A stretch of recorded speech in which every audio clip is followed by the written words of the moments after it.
क्या एग्जामिनेशन से पहले बहुत ज़्यादा घबराहट होती है, हार्ट रेट बढ़ जाती है, बहुत ज़्यादा पसीना आता है, नेगेटिव थॉट्स आते हैं लाइक डम, आई एम यूजलेस, या फिर टॉपिक्स ब्लैकआउट हो जाते हैं? यदि ये चीज़ें आपके साथ में होती हैं तो घबराने की ज़रूरत नहीं है, because thousands of students are feeling the same way. But इनके जो कॉन्सिक्वेंसेस हैं उनसे ओवरकम करना ज़रूरी है। Hello everyone, welcome to just mind it. मैं दीपाली सक्सेना, साइकोलॉजिकल काउंसलर, आज आपको बताने जा रही हूँ कि एग्ज़ाम के टाइम पे जो स्ट्रेस होता है उसको आप किस तरीके से मैनेज कर सकते हैं। तो आगे बढ़ने से पहले मेरे चैनल को सब्सक्राइब कीजिए, वीडियो को लाइक कीजिए और ज़्यादा से ज़्यादा शेयर कीजिए। तो सबसे पहले हम बात करेंगे, अपने माइंड को समझिए। थोड़ा स्ट्रेस और ओवर थिंकिंग ज़रूरी है, क्योंकि यदि ये नहीं होगा तो आप अपनी ड्यूटीज़ और पढ़ाई अच्छे से नहीं कर सकेंगे। तो थोड़ा स्ट्रेस ज़रूरी है, लेकिन अपने माइंड को समझिए कि वो स्ट्रेस आपका किस रीज़न से हो रहा है। उसके रीज़न को समझेंगे तो आप स्ट्रेस को मैनेज कर सकेंगे। इसके बाद हम बात करते हैं कि आपको सिचुएशन को कंट्रोल नहीं करना है। बाकी बच्चे क्या पढ़ रहे होंगे, एग्ज़ाम कैसा आएगा, पेपर में क्या लिखेंगे हम, उस समय हमारा माइंडसेट कैसा होगा, हम इस सब पे डिस्कस ना करें और ना ही सोचें। आपको क्या करना है, आपको थॉट्स को कंट्रोल करना है। फॉर एग्जाम्पल, आपको ये थॉट आ रहा है कि आई एम डम, या मैं यूजलेस हूँ, या मुझे तो कुछ नहीं आ रहा, तो आपको इस थॉट को कन्वर्ट करना है कि नहीं, आप धीरे धीरे समझ रहे हो और आगे बढ़ रहे हो, और आपको थोड़ा समय और चाहिए उस टॉपिक को समझने के लिए। तो इस तरीके से आप अपने नेगेटिव थॉट्स को पॉजिटिव थॉट में कन्वर्ट करिए। इसके बाद फियर को अवॉइड मत करो। यदि आपको कोई टॉपिक समझ में नहीं आ रहा है तो उसको अच्छे से शांत मन से 2 से 3 बार पढ़ो। यदि कोई चैप्टर समझ में नहीं आ रहा है तो उसको भी शांत मन से आराम से पढ़ो। उसके बाद उसमें से वो टॉपिक्स या वो क्वेश्चंस आप पहले पढ़ो जो इजी हैं, जिससे कि आपका जो डिफ़िकल्टी लेवल है वो कम होता जाएगा। फियर को आपको अटेंड करना है, उससे भागना नहीं है, अदरवाइज वो स्ट्रेस को और ज़्यादा बढ़ाएगा। इसके बाद हम बात करेंगे रूटीन की। आपका जो रूटीन होता है वो आपके माइंड को काम रखता है। तो जैसे ही आप सुबह उठेंगे, सबसे पहले उठ के आपको क्या काम करना है, दिन भर का रूटीन सेट करना है। कितने बजे पढ़ना है, कितने बजे सोना है, कितने बजे खाना है, कौन सा सब्जेक्ट पहले पढ़ना है, कौन सा सब्जेक्ट बाद में पढ़ना है। उस पूरे दिन का आपको टाइम टेबल रोज़ बनाना है और रोज़ उस टाइम टेबल को फॉलो करना है। सोना भी बहुत ज़रूरी है, क्योंकि बच्चे क्या करते हैं, एग्ज़ाम के टाइम पे बहुत लंबा लंबा ड्यूरेशन तक पढ़ाई करते हैं, सोते बहुत कम है। लेकिन आप ये याद रखिए कि जब आपको एग्ज़ाम लिखने के लिए भी आपको एनर्जी चाहिए तो आपको प्रॉपर सोना ज़रूरी है। 7 to 8 आवर्स की स्लीप बहुत ज़रूरी है, क्योंकि आपको प्रॉपर नींद मिलेगी, उसके बाद ही आप एग्ज़ाम में अच्छा परफॉर्म कर पाओगे। तो जो रूटीन आप सेट करोगे तो उससे भी आपका स्ट्रेस कम होगा और आप सारी चीज़ें टाइम से लर्न कर पाओगे, सारे टॉपिक्स कवर कर पाओगे। उसके बाद सबसे इम्पॉर्टेंट है पैनिक को कंट्रोल करना सीखना। बहुत ज़्यादा घबराहट हो रही है, पैनिक की स्टेज में अगर आप आ गए हैं तो थोड़ी देर अपने मन को शांत करिए, काम डाउन करिए, इनहेल एक्सहेल करिए।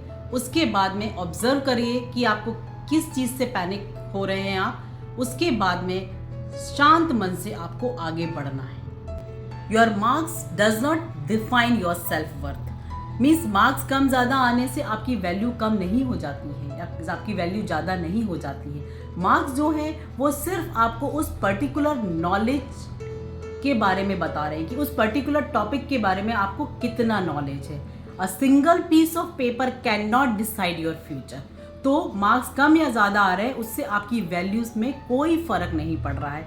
तो मार्क्स को बहुत ज़्यादा इंपॉर्टेंस मत दीजिए, आप सिर्फ अपनी ड्यूटी करिए। गीता में भी लिखा है, कर्म कर, फल की चिंता मत कर। तो आप सिर्फ अपना 100% दीजिए, मार्क्स तो अपने आप ही अच्छे आएंगे। अपनी फीलिंग्स को बाहर निकालना बहुत ज़रूरी है। आप जो भी फील कर रहे हैं, जैसा भी फील कर रहे हैं, आपके घर में आपके पेरेंट्स, आपके ब्रदर सिस्टर्स या आपके कोई फ्रेंड्स, या डायरी में लिखकर या म्यूज़िक सुनकर, किसी भी तरीके से आपको अंदर से फीलिंग निकालना बहुत ज़रूरी है। अदरवाइज़ आपको बहुत ज़्यादा स्ट्रेस होगा और वो आपकी परेशानी का कारण बनेगा। खुद से दोस्ती करो, अपने दोस्त बनो। अपने बारे में नेगेटिव थॉट्स मत रखो कि मैं ये नहीं कर सकता, या मैं ये नहीं कर सकती, मैं ये नहीं कर पाऊँगा, या मैं ये नहीं कर पाऊँगी। अपने आप से फ्रेंडशिप रखो। फ्लाइट में भी आपने सुना होगा कि जब एयर हॉस्टेस यही बोलती है कि दूसरों की हेल्प करने से पहले खुद की हेल्प करें, तो आपको भी यही चीज़ फॉलो करना है। अपने लिए पॉजिटिव रहें, अपने खुद को पॉजिटिव मैनिफेस्टेशन के द्वारा मोटिवेट करते रहें, तो डेफिनेटली आप अच्छा परफॉर्म करेंगे और स्ट्रेस भी कम होगा। इसके बाद हम बात करते हैं फूड एंड फ़ोन कंट्रोल। तो आपको बैलेंस डाइट लेना बहुत ज़रूरी है। हेल्दी फ्रूट्स, वेजिटेबल्स, नट्स, ये का सब खाना ज़रूरी है। जंक फूड्स को अवॉइड करें, क्योंकि जंक फूड से आपको आलस आएगा, एनर्जी नहीं होगी और फिर आप पढ़ाई नहीं कर पाओगे ठीक से और स्ट्रेस लेवल बढ़ेगा। फ़ोन को जितना हो सके अवॉइड करें। कुछ इंपॉर्टेंट फ़ोन कॉल्स हो तो ही अटेंड करें, या कुछ पढ़ाई के लिए आपको उसको यूज़ करना है तो ही करें। अदरवाइज फ़ोन से भी आपका माइंड डिस्टर्ब होगा और स्ट्रेस लेवल भी बढ़ता है। तो इसीलिए जब तक एग्जामिनेशन का टाइम है आप फ़ोन को अवॉइड करें।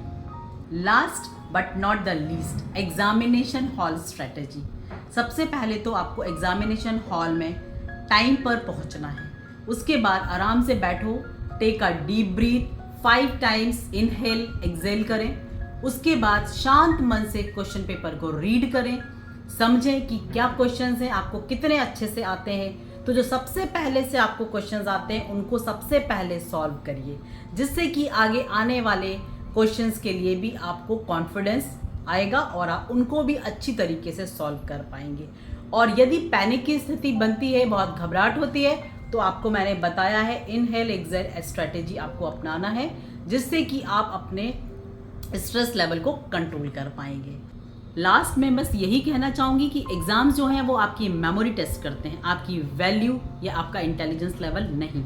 एग्ज़ाम्स के मार्क्स से ज़्यादा आप इम्पॉर्टेंट हैं, एग्ज़ाम्स के मार्क्स नहीं। तो सिर्फ अपना 100% दीजिए, कोशिश कीजिए अच्छा करने की, उसके बाद मार्क्स तो ऑटोमेटिक अच्छे आएंगे। तो पहले से मार्क्स का स्ट्रेस ना लें।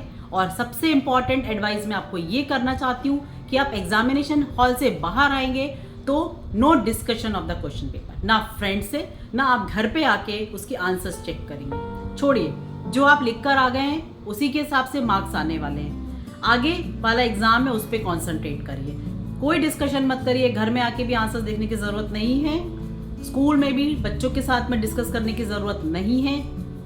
जो लिख दिया, जो हो गया, बहुत अच्छा हुआ, बहुत अच्छे मार्क्स आएंगे। इस माइंडसेट के साथ में आप आगे के एग्ज़ाम की तैयारी कीजिए। तो all the best, see you.